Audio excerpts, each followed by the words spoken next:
အခုဘယ်လိုလဲဆိုတော်တော်ဖြစ်နေတဲ့ကိစ္စရက်တွေကိုပြောချင်တာမိုးကုတ်ပေါ့နော်မိုးကုတ်မြို့တိုက်ခဲ့တော့TNL တွေတစ်ဖွဲ့တည်းတိုက်ခဲ့တာမဟုတ်ဘူးဗျမန္တလေး PDF အပါဝင်တိုင်းသားတပ်ဖွဲ့ဝင်တော်လိုင်းရေးအင်အားစုအဖွဲ့တော်တော်များများတိုက်ခဲ့တာဒီလိုပူးပေါင်းပြီးတိုက်ခဲ့တဲ့ရလက်ကြောင့်ဒီမိုးကုတ်ကိုရခဲ့တာ TNL တူတဲ့တပ်ဖွဲ့တွေနဲ့နိုင်ငံမှာစစ်တပ်တရဲ့ဟာလားစခန်းငယ်တခုတော့မှပဲနှစ်ပေါင်း60ကျော်80အတွင်းမှာတိုက်နိုင်ခဲ့တာဘယ်နေရာမှမရှိဘူးအဓိကပြောချင်တာစီးလုံးညီညွတ်မှုနဲ့ပြည်သူလူထုရဲ့ထောက်ခံမှုဒါတွေကိုပေါင်းဆက်ပြီးတော့မှတိုက်ခဲ့လို့ရတဲ့ရလက်အခုဒါကိုပြန်ပေးမယ်ဆိုတော့လေစစ်ကောင်စီလက်ထက်ကိုပြန်ထည့်မယ်ဆိုတော့ဒါသူတို့ရဲ့တစ်ဖက်ကတရုတ် PR တွေဟလာဘာ PR ညာ PR တွေဒီ PR တွေကိုဒါပြည်သူလူထုကပထမအကျိန်ဟလာနားလဲပေးပြီးသွားပြီနော်ဒီဘောတောင်ခမ်းတော့အခုဒီကိစ္စကိုလည်းသူတို့ဆုံးဖြတ်ချက်နဲ့သူတို့ထားပြန်ပေးမယ်ဆိုပြီးတော့ထွက်သွားတဲ့အထီကိုပြည်သူလူထုကလက်ခံပေးလို့ရတယ်အခုတော့အဲ့လိုမဟုတ်ဘူးဒီစက်ကမတွေကိုပါလုံခြုံရေးယူပြီးတော့ဒီမိုးကုတ်မြို့တဲကိုခေါ်သွင်းလာမယ်ဆိုတာကတော့ဒါလုံးဝကိုလက်ခံပေးလို့မရတဲ့အပိုင်းနော်လုံးဝကိုလက်ခံပေးလို့မရတဲ့အပိုင်းသူတို့ထွက်သွားခြင်းသူတို့တရုတ်ကိုကြောက်လို့တရုတ်ရဲ့ PR ကိုမလွန်ဆန်နိုင်လို့လက်ရှောင်သွားတယ်ဆိုရင်ဒါပြည်သူလူထုကနားလဲပေးအောင်ပါ TNL ဟာ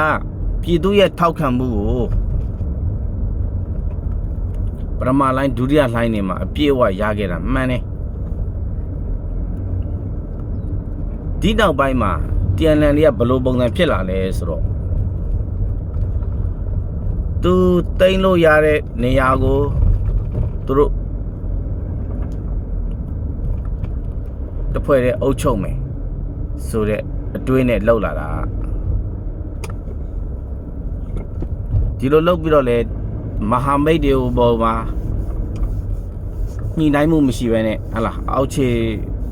တက်သားတွေနဲ့ပြဿနာမျိုးတက်တာ PDF တွေပေါ်ပြဿနာမျိုးရှာဒါတွေကိုလည်းပြည်သူလူထုက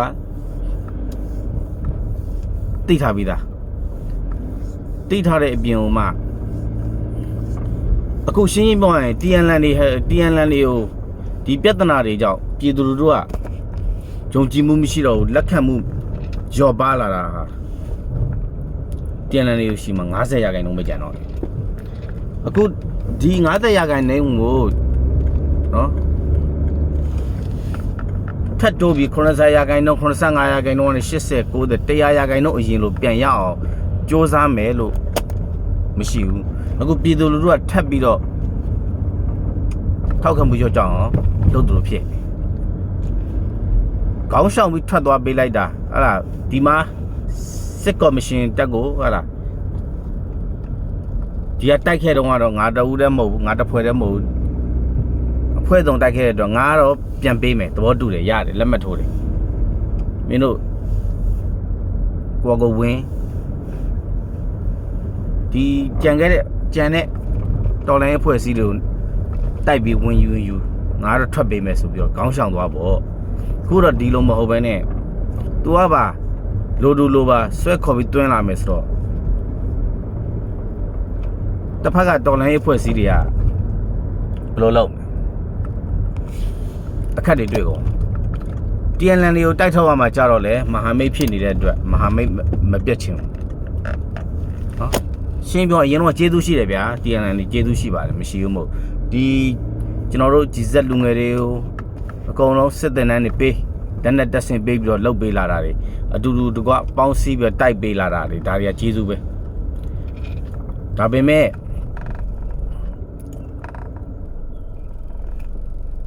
ဒီကျေးဇူးတွေပါပြက်ပြီးပြည်သူလူတွေအမုန်းကိုလိုချင်တာလားဒါကိုကျွန်တော်ကကြည့်ရမယ်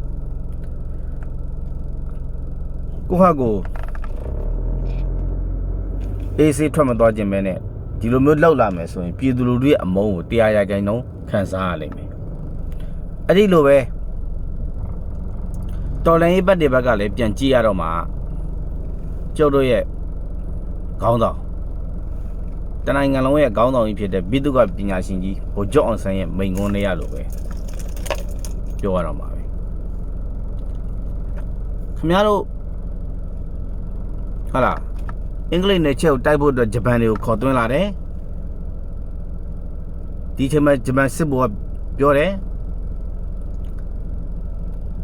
တချိန်မှာငါတို့ကလည်းမင်းတို့နိုင်ငံကိုအခုလိုပဲအင်္ဂလိပ်တဲ့ချက်တွေလိုပဲယူမယ်ဆိုလို့ရှိရင်မင်းတို့ဘယ်လိုလုပ်မလဲဆိုတော့ဒါကတော့ကျေးဇူးရှင်ကကျေးဇူးပဲကျေးဇူးရှင်ပဲဟုတ်တော့မလားတိုက်တဲ့ရင်လည်းတိုက်ထုတ်ရမှာပဲဆိုတော့ဗိုလ်ချုပ်စကားရှိခဲ့ဘူးလေအခုလည်းတီယန်လန်လေးကိုဒီသဘောတရားပဲတိုက်ရောက်မှာပဲတိုက်ထုတ်တဲ့ရင်တိုက်ကိုတိုက်ထုတ်ရမှာပဲအခုအားလုံးစုပေါင်းညီညာလို့ဒီချိန်နေထိဒေါ်လာရဲ့အောင်ပွဲတွေရပြီးနေပြီထပ်ပြီးတော့စီစီလုံးလုံးထပ်တိုက်လိုက်လို့ရှိရင်ဒီစစ်ကြုံဘွားလွတ်မယ်ဆိုတာဒီတိုင်းသားနဲ့ကိုင်မသိပဲနေမလို့သိတာဗောဒါ့ဒီလိုမလုပ်ဘဲနဲ့တပိုးတဲ့နွားတွေလို့ဟာလားငါအတွက်အသက်ရှူချောင်းပြီးရောဆိုတဲ့ပုံစံမျိုးနဲ့လုပ်မယ်ဆိုတသက်လုံးစစ်ကြုံဘွားကလွတ်မှာမဟုတ်ဘူးအဲ့တော့ဒီနိုင်ငံရေးခင်းချင်းကလည်းပြောမယ်ဆိုရင်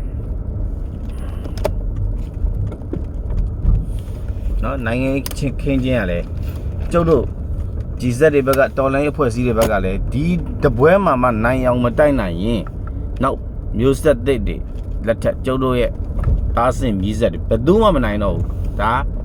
ပြောရဲ့နောက်ကိုမြန်မာပြည်မှာတော်လိုင်းရေးဆိုတာလုံးဝမရှိနိုင်တော့ဘူးအဲ့တော့ဒီတော်လိုင်းရေးမှာအခုမိုးကုတ်မြို့ရဲ့ပြဿနာကအရန်ကိုရေးပါတယ်အဲ့ဒီတော့ကျွန်တော်တို့ကတော့ကျွန်တော်ရဲ့ဗမာ PDF ဖြစ်တဲ့နော်တော်လိုင်းရေးခေါင်းဆောင်တွေကိုကျွန်တော်ယုံကြည်တယ်ဒေါက်တာစိုးသူအားစော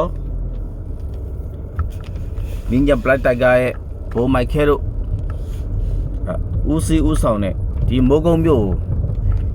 PPC ကာကွယ်မယ်ဆိုရင်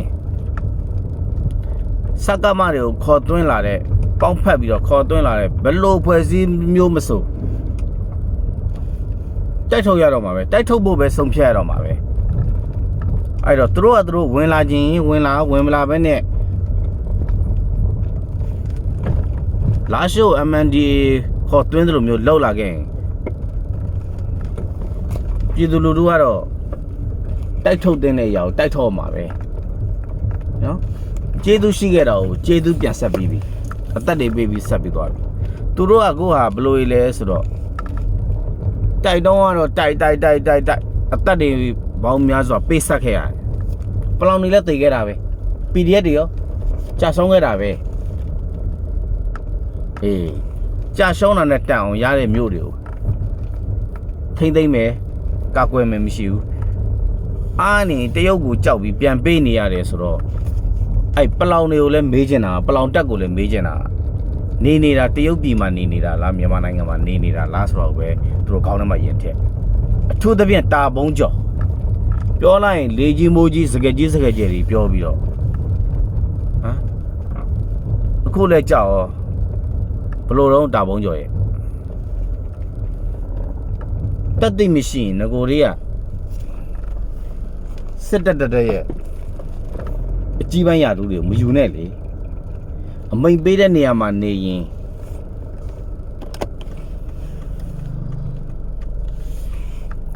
ကိုတိုင်ရလဲပြည်သူလူထုချပြထားတာနဲ့ညီအောင်နေတတ်ရတယ်ဗျအဲ့တော့ပြည်သူလူထုအားလုံးရဲ့ကိုယ်သာပြောရမယ်ဆိုရင်တော့မိုးကုတ်မြို့ကိုစစ်ကော်မရှင်ထံကိုပြန်ပေးလိုက်တဲ့ TNL တွေကိုပြည်သူကနားလည်ပေးလို့ရပြီမယ်ကိုတိုင်ကိုကြဆွဲသွင်းလာခဲ့ရင်တော့ဗိုလ်ချုပ်စကားအတိုင်းပဲတိုက်ထုတ်တဲ့ရင်တော့ဘယ်ရမဆိုတိုက်ထုတ်ရတော့မှာပဲဒါပြည်သူတွေလိုလားချက်ပဲ အဲ့တော့တိုင်းရင်းသားလက်နက်ကိုင်မဟာမိတ်တွေကိုတော့ကျေးဇူးတင်ပါတယ်နော်အဲ့တော့ငုတ်ကုန်းမြို့အတွက်ကိုဆိုရင်ကျွန်တော်တော်လိုင်းအဖွဲ့အစည်းတွေနဲ့အတူတိုက်ထုတ်အောင်ပါပဲဒါပဲပြောချင်တယ်